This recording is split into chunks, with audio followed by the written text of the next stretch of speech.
ang lihim na alyansa, ang planong pagtisod ni na Kris at Katrina sa eksklusibong panayam kay Kamao. Kung bago ka lang sa channel na ito, huwag kalimutang mag-like, share, comment, and subscribe. At huwag kalimutang pindutin ang notification bell icon para maging updated ka sa bawat upload nating video.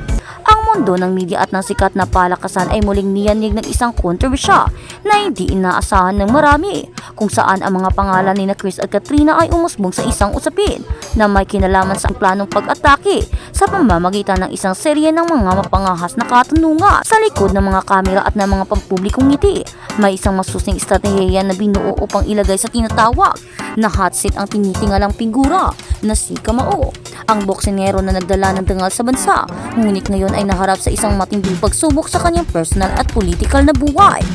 Ang planong ito ay hindi lamang isang karaniwang interview, kundi isang binabalak na hakbang upang makuha ang mga sagot sa mga isyong matagal nang ibinubulong sa mga sulok ng lipunan, mga bagay na pilit itinatago sa likod ng mga tagumpay sa luna sa mga nakarang araw. Mga usapan ukol sa tunay na motibo ng dalawang personalidad sa pagpili kay Kamao bilang kanilang kasunod na paksa ay naging sentro ng talakayan sa iba't ibang sektor ng industriya ng libangan at balita. Si Kris na kilala sa kanyang matalas na pananatilta at walang takot na pagpindot sa mga sensitibong bahagi ng buhay ng kanyang mga kinakapanayam, ay nakipagtulungan kay Katrina upang masigurong walang takasan ang gagawing pag-uusap. Ang kanilang pag-aalyansa ay nagdala ng pangamba sa mga taga-suporta ng boksingero na nakakita sa hakbang na ito bilang isang personal na pang-uusig na nagbabalat kayo bilang isang profesional na pamamahayag upang pabagsakin ang kanyang kredibilidad sa gitna ng mga mahalagang yugto ng kanyang karera. Ang estratehiyang binuo ng dalawa ay nagpakita ng isang malalim na pagkaunawa sa psikolohiya ng tao at kung paano manipulahin ang emosyon ng isang sikat na tao sa harap ng publiko.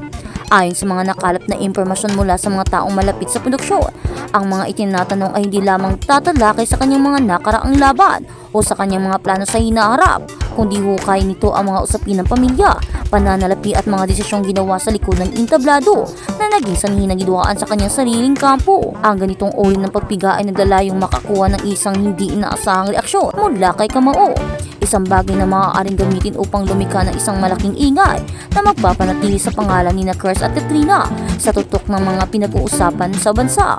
Para sa kampo ni Kamao, ang balitang ito ay nagsilbing isang maagang babala na nangangailangan ng agarang pagkahanda at pagbuo ng sariling depensa laban sa darating na unos ng mga katanungan. Ang taong nakapaligid sa boksingero ay hindi na alam na isang maling sagot o isang saglit na pagkawala ng pasensya ay maaaring maging mitya ng isang mas malaking krisis na makakaapekto hindi lamang sa kanyang karera sa palakasan, kundi pati na rin sa kanyang mga pangarap na larangan ng serbisyo pampubliko. Ang tensyon sa pagitan ng pagiging isang matapang na mandirigma sa ring at ng pagiging isang mahinahong pinuno sa harap ng media, ang pangunahing laro na sinusubukan nilang pagtagumpayan sa gitna ng matinding pressure mula sa labas. Habang papalapit ang nakatakdang araw ng panayam, ang kapaligiran sa loob ng studio ay tila napupuno ng kuryente dahil sa mga haka-haka kung matutuloy ba ang planong ito o kung magkakaroon ng pagbabago sa huling sandali dahil sa mga negosyang nagaganap sa likod ng tabi. Marami ang naniniwala na ang hakbang ni na Kris at Katrina ay isang mapanganib na laro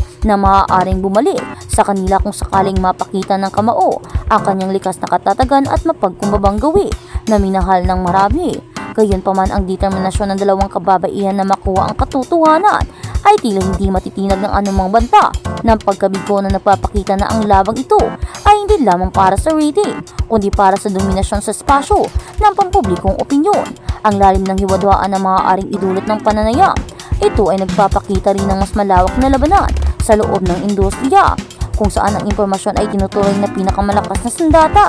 Si Katrina na may sariling network at impluwensya ay matagal nang naghahanap ng pagkakataon upang patunayan ang kanyang kakayahan na makakuha ng mga pahayag na hindi kayang makuha ng karaniwang mamamayag. Ang pakikipagsosyo niya kay Kris ay isa tahikong hakbang upang pagsamahin ang talas ng karanasan at ang lakas ng bagong henerasyon ng media na lumika ng isang pwersa na mahirap iwanan kahit ng isang tinitingalang kampiyon na tulad ni Kamao. Sa kabilang banda, ang pamilya ni Kamao ay hindi rin basta-basta nanonood lamang sa gilid ng entablado habang binubuo ang patibong na ito. Ang mga ulat mula sa taong malapit sa kanilang tahanan ay nagsisilbing nagkakaroon ng serye ng mga pribadong pagpupulang upang pag-aralan ang bawat posibleng anggulo ng maaaring pasukit ni na Kris at Katrina. Ang pangunahing layunin ng kanyang mga tagapayo ay tiyaking mapanatili ng boksingero ang kanyang emosyonal na balanse dahil ang kanyang kailangang pagiging prangka at emosyonal sa ilang pagkakataon ay mismo kahinaan na gustong samantalahin ng kanyang mga nagnanais mag-usisa. Pang bawat isyu na binalak ihatid sa lamisan ng talakayan ay may kaakibat na kasaysayan ng mga chismis at hindi kumpirmadong balita na matagal na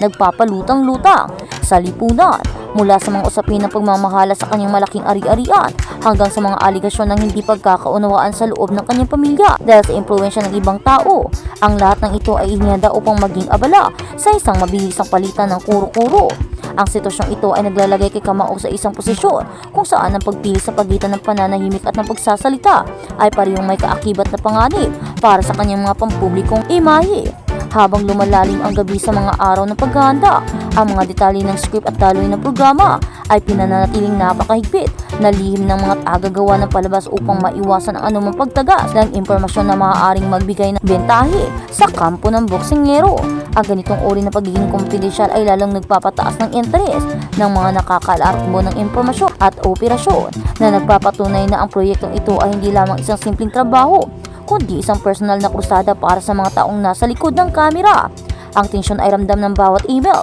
pampupulo at palitan ng mensahe sa pagitan ng mga direktor at mga host. Ang magiging epekto ng panayam na ito sakaling matuloy sa orihinal nitong plano ay tsak na mag-iiwan ng malalim na marka sa karera ng lahat ng kasangkot. Para kina Chris at Katrina, ito ay maaaring magiging rurok ng kanilang tagumpay bilang mga investigative host na walang kinatatakutan o kaya naman ay magiging sinin ng matinding pambabatikos kung makikita ng madla na naging labis ang kanilang pagiging marahas sa pagtatanong. Para naman kay Kamao, ang sandaling ito ay maaaring maging isa sa anumang patunay na kanyang kakayahang bumangon mula sa knockdown o ang unang pagkakataon na makikita siyang walang isasagot o maisagot sa harap ng milyon-milyong manonood. Ang sining ng pagtatapat sa harap ng kamera ay tanging isang laro ng pusa at daga kapag ang magkabilang panig ay may kani-kanilang itinatagong alahas. Alam ng kampo ni Kamao na ang bawat galaw ng mata, ang bawat muntong hininga at ang bawat kaunting pag-aatubilis sa pagbigkas ng salita ay hinihimay-himayin